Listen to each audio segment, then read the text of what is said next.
your first paid makeup fee?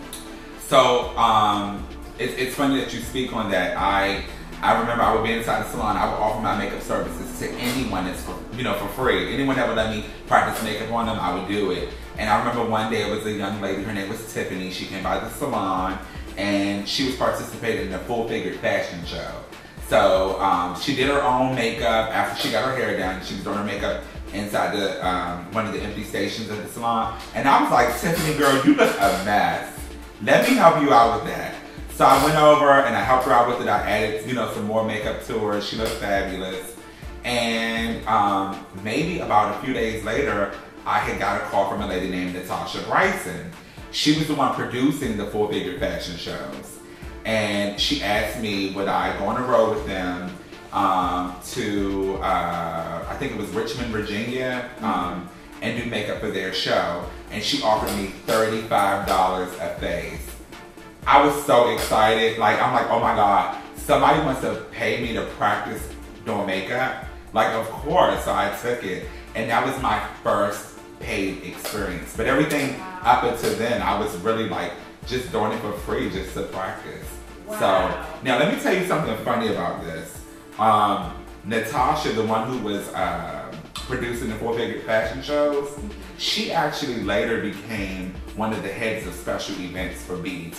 Yes, that's right. Yeah. So she gave me my first commercial job, which was with Deborah Cox, and it was for the women's, the leading health and fitness for women's. It was some kind of show that they were doing, and I did Deborah Cox makeup for the commercial. Wow. So the same woman who was paying me $35 a face for these fashion shows was now booking me on jobs with celebrities. Wow, look at how, I love how they came around full circle. Full circle moment. And again, it goes back to what we spoke about earlier in our interview, just building relationships with people, because Natasha Bryson was also the one who just booked me I think I was in New York, either my second or third week here. She booked me for Fashion Week. BET did their first show for Fashion Week, and she hired me as the head makeup artist, the key makeup artist for the show, where I was able to bring on 10 other makeup artists, 10 other hairstylists for the show. Wow, that's so, amazing. Talk about building relationships and full circle moments. Wow. So a lot of people look up to you and they feel that, they can't get to where you are or do what you're doing because of things that happened to them in the past. Okay. And another thing, as we talked about earlier in the interview, is that, the sun is not always out. Yes. You have pushed past your challenges and your trials. You don't put at the forefront of whatever you're doing. No. So talk to those people who feel as though their past is holding them back. Okay. What would you say to them? I would say to them, don't let your past story define who you are today. You gotta pick up the pieces and move on. It was funny, I've always known this, but it kind of clicked more. I did Gabrielle Union for an appearance she did on The View, and she had spoke about, a very traumatic experience that happened to her in her past. And she said sometimes people oh, poor baby, they want to, love you up and kind of let you stay and live in that moment. Right. And she was speaking on how you have to move past it and use that and, have determination within yourself that you're not going to let that define who you are. I didn't grow up where, being a celebrity makeup artist could be suggested as my future. Right. I had traumatic experiences happen to me in the past. I was abused. I was molested. Then, growing up, I was fat, Hispanic, and gay. So, all of those certain things, wouldn't suggest that I could be who I am today. But I made a conscious effort to make sure that I didn't let it define who I was. That it was a piece of my past, but not of my future. Right. Amen so, to that. I would really say to, everyone out there, the thing is, everyone has a story. Right. Everyone does. Right. Everyone that has had something that happened to them or, some kind of misfortune in their life. And the thing is, you know, move on from that. Don't let it affect your future. And not only that, at some point, you know, people, like, they want to hear about it, but then again, it gets old. Right. You know what I mean? Very like, it gets old, and at some point, you got to put in the work and let your work do the talking. Like, use that same energy, putting your story out there of your past, use that and put it into your work. Right. And see what you can make of it. Like, I love it. Yeah. So speaking of work, okay, we love your celebrity clientele. So tell us what do you like about being a celebrity makeup artist? What are some of the perks? Okay. What I love about working with celebrities is the opportunities that I get as far as travel. Tell us about it. Talk about it. Okay, so like I worked with one celebrity, and I did her first, and I think we were in Phoenix, Arizona. Okay. And when I finished her, she was like, "Oh my gosh, Renny, you're amazing. You're about to travel the world with me." And next thing I know, a couple weeks later, I was in London. Wow. You know, a month or so after that, I was in Africa. And working with different celebrities, I get to meet other people. I got to meet different singers, different actors. Like, you know, just I was being put in a room with people who, once again, my past didn't suggest that I would be in the room with these people. I would be having lunch with them and whatnot. So it's amazing altogether. But most importantly, I want people to know too that it doesn't have to be a celebrity. Right. It could be anybody. Like, I love doing makeup on anyone. Sometimes your best clients could be that bride. Right. See, 'cause the reality of it is every celebrity that I've ever worked with has worked with amazing artists, like my mentor, or, you know, other artists that are really, really great. So by the time they get to me, they don't expect anything less than. Right. So, but where that everyday woman or that bride, something that I offer them is something that they're not used to, so they're like, wow. So sometimes that's the most rewarding, is an everyday person. So I attended one of your Catch to Beat classes, yes, and it changed my life forever. Okay. So how did you like it? I loved it. It was so amazing. Number one, I love the fact that you let us get really up close and personal. It's not like you're over here and like we're all the way over there. First thing you said is everybody gather around, come close, sit on the floor if you want to. You didn't mind us taking photographs and asking questions. It was just really free, open, and you were just really receptive to like all of our questions. There was no such thing as like a stupid question. It was just like, girl, you know.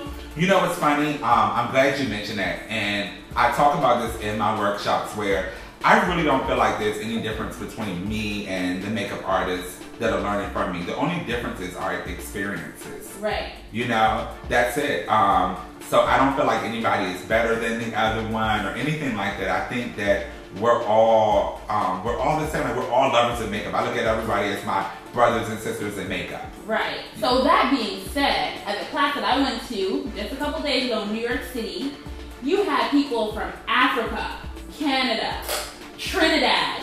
Is Catch to Beat going international? Do you have any plans in the near or distant future to have your classes in other countries? Well, my manager's over there, so we're definitely putting something in the works now. He's working on that. That is a dream of mine. So I do plan on taking it international. And I have to tell you, it is such a humbling experience anytime I walk into the room, let alone for people that lived around the corner from the venue to come. Right. But when you find out somebody got on a plane and flew 12, 13, 14, 15, 16, however many hours to come here to see you, it is a total moment. Yeah.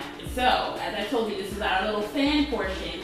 On social, there was a question someone asked, because, you know, we're working with our little budget, our little, you know, money after we pay our bills and all these things. Okay. If you had $65 and you were able to take that and just, you know, go on a makeup spree in a drugstore, what would you suggest that we purchase? Okay, so you know, for me, it's all about skin. Right. Okay, so I would say that if I only had $65 and to spend at, you know, my nearest drugstore, I would have to put it on Black Opal Foundation. Yeah. I mean, it's up here right now. It's one of the Black Opal Stick Foundations.